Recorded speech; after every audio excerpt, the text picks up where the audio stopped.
Quand j'étais plus petite avec ma cousine, on se déguisait en princesse, on enfilait des robes et des talons en plastique, puis on allait jouer.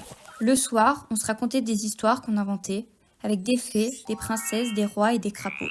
J'ai grandi, j'ai découvert d'autres choses, mais j'ai jamais arrêté de rêver et d'aimer ces univers. Alors quand j'ai vu pour la première fois Peau d'âne, une princesse qui fuit le mariage incestueux avec son père le roi et qui finit par tomber amoureuse du prince voisin, tout ça accompagné en musique, en costume de fou, en anachronisme et en paillettes, je me suis dit que moi aussi, un jour, j'écrirai des histoires aussi merveilleuses et colorées que Peau d'âne de Jacques Demy. Aujourd'hui, j'avais envie de vous parler d'un film que j'ai découvert le 3 juin 2023. J'arrête pas d'y penser, c'était devenu un de mes films préférés et je pense que le monde entier devrait le voir. Peau d'âne de Jacques Demy. En 1970, après avoir réalisé Les Demoiselles de Rochefort et Les Parapluies de Cherbourg, Jacques Demy décide d'adapter le conte de Charles Perrault, Peau d'âne. Il choisit ce conte pour deux raisons, son originalité et son étrangeté. C'est une histoire qu'il avait déjà adaptée dès son enfance dans son théâtre de marionnettes, avec Cendrillon notamment. Et avant de se consacrer à Peau d'âne, il avait imaginé d'adapter La Belle au bois dormant. Et mon rêve en fait, imaginez un peu si Jacques Demy avait adapté tous les contes de fées. Oh, j'y pense. Initialement, Jacques Demy avait pour idée pour les rôles principaux Brigitte Bardot pour le rôle de Peau d'âne et Anthony Perkins qui est notamment connu pour son rôle de Norman Bates dans Psychose pour le rôle du prince. Et heureusement, ils étaient beaucoup trop chers, donc on a eu le droit à Catherine Deneuve et à Jacques Perrin. Niveau budget, c'est un peu compliqué, ils ont un budget qui est très serré. Le tournage dure entre 6 et 8 mois et le costumier est très sollicité à l'époque et du coup, il peut se libérer qu'une quinzaine de jours. Mais cette brève collaboration est très intense et du coup très fructueuse. Si vous demandez pourquoi les personnages sont peints en bleu et en rouge, c'était une idée pour distinguer les deux royaumes par des couleurs dominantes comme feraient les enfants. C'est une idée simple mais c'est une idée qui est très marquante visuellement et qui correspond super bien au conte de fées. Les trois magnifiques robes, je les veux, je suis tellement jalouse, de Peau d'âne sont un travail gigantesque et elles étaient si lourdes que Catherine Deneuve parfois demandait un tabouret à glisser pour qu'elle puisse s'asseoir entre deux prises. Fun fact hyper dégueu, mais la peau d'âne était réelle. Alors l'intérieur était recouvert de papier nylon puis peint, mais l'extérieur c'était bel et bien la peau d'un âne mort. Je cite le costumier parce que ça me dégoûte. Il avait fallu retravailler la peau telle quelle, il y aurait eu des vers. La peau reste vivante, donc organique. Je l'ai doublé 4 ou 5 fois. Jacques Demy m'avait dit ne dis rien à Catherine, sinon elle ne l'aurait jamais portée. Tu m'étonnes. Côté décor, et d'ailleurs je pense que c'est ça qui a coûté le plus cher, ils ont coûté 5 fois plus cher que ceux des Parapluies de Cherbourg. Et d'ailleurs, s'il n'y avait pas eu un problème avec le lit de la princesse, on aurait pu avoir une fleur en velours rose qui s'ouvrait et se refermait. Mais malheureusement ça a été raté, ça ne fonctionnait pas et en plus de ça on voyait toute la colle. Et imaginez genre une fleur ça aurait été tellement beau et tellement princesse. Pour la musique, Pour la musique, Jacques Demy refait appel à Michel Legrand avec qui il avait déjà travaillé pour Les Parapluies de Cherbourg et Les Demoiselles de Rochefort. On peut le remercier pour l'amour qui a failli me rendre folle parce que au bout de la 20e fois j'en pouvais plus, mais iconique encore une fois. D'ailleurs je sais pas si vous saviez mais en fait c'est pas Catherine Deneuve, enfin c'est pas les acteurs qui chantent, ils sont doublés par des chanteurs. Voilà, petit fun fact. Peau d'âne c'est un film qui est très singulier notamment dans son atmosphère. Alors l'histoire y joue, mais aussi tous les mélanges que Jacques Demy a incorporés dans son film. Au niveau de la musique, il mélange du jazz, du contemporain et de la musique médiévale. Au niveau des costumes, on a les costumes de la royauté qui font vraiment l'imaginaire comme on imagine des rois, des princesses et des princes. Alors que pour la fée qui incarne la modernité, elle a vraiment des robes et des coiffures qui sont inspirées du vieux Hollywood. Et bien sûr, n'oublions pas la star du film, l'hélicoptère qui arrive à la fin. Tout ça, ça crée un univers qui est vraiment fantastique, qui est hors du temps, qui n'a pas vraiment de sens et c'est tous ces anachronismes qui permettent de créer tout ce merveilleux.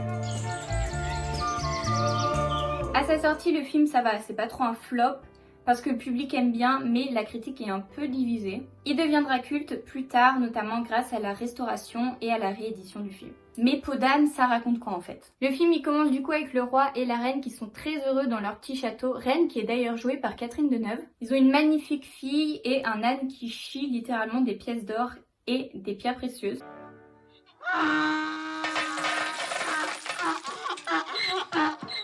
Mais la reine tombe malade et sur son lit de mort, elle demande au roi de n'épouser qu'une femme plus belle. Ça c'est une de mes scènes préférées, je l'adore, j'ai envie que mon enterrement ce soit exactement comme ça. Je suis tellement fan.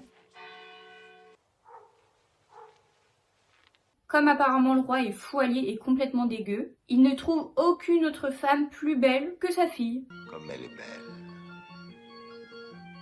Plus belle que la reine, Majesté. Elle la surpasse de beaucoup en esprit et en agrément. Donc il va se mettre en tête d'épouser sa fille dans un beau mariage incestueux. Je vous aime, ma fille, et je veux vous épouser. La poésie vous égare, mon père.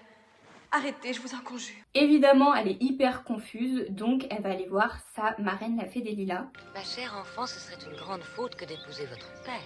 C'est très simple, il faut le décourager sans le contredire. Là, la marraine nous chante une super chanson sur l'inceste. Mon enfant, on n'épouse jamais ses parents. Et elle va lui conseiller, pour éviter le mariage, de demander des robes qui n'ont ni queue ni tête. Il arrive à faire toutes ses robes. Et du coup, elle va demander la peau de l'âne qui, rappelons-le, lui rapporte toute sa prospérité et toute sa richesse. Mais bon, le roi veut tellement épouser sa fille qu'il va faire tuer l'âne et lui donner la peau. La princesse va donc s'enfuir avec la peau de l'âne et la baguette de sa marraine. Peau d'âne se réfugie dans un village voisin et elle va devenir la servante de cette icône qui se fait appeler la vieille, Crash des crapauds. Appelle-moi la vieille. Demain. Attention, arrivée de mon personnage préféré de tous les temps, le prince.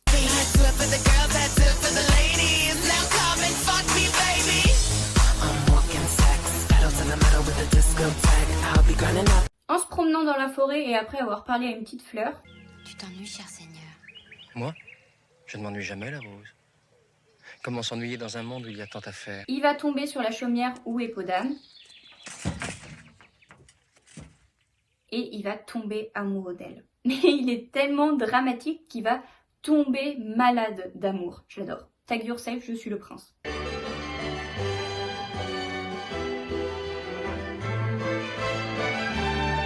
Il va demander que Peau d'âne lui fasse un gâteau d'amour. Hop là, chanson que j'adore. Préparez votre pâte dans une jatte plate. Elle va glisser une bague à l'intérieur et d'ailleurs il va manquer de s'étouffer avec. Millième l'amour, l'amour. Qu'allons de faire de tant de bonheur.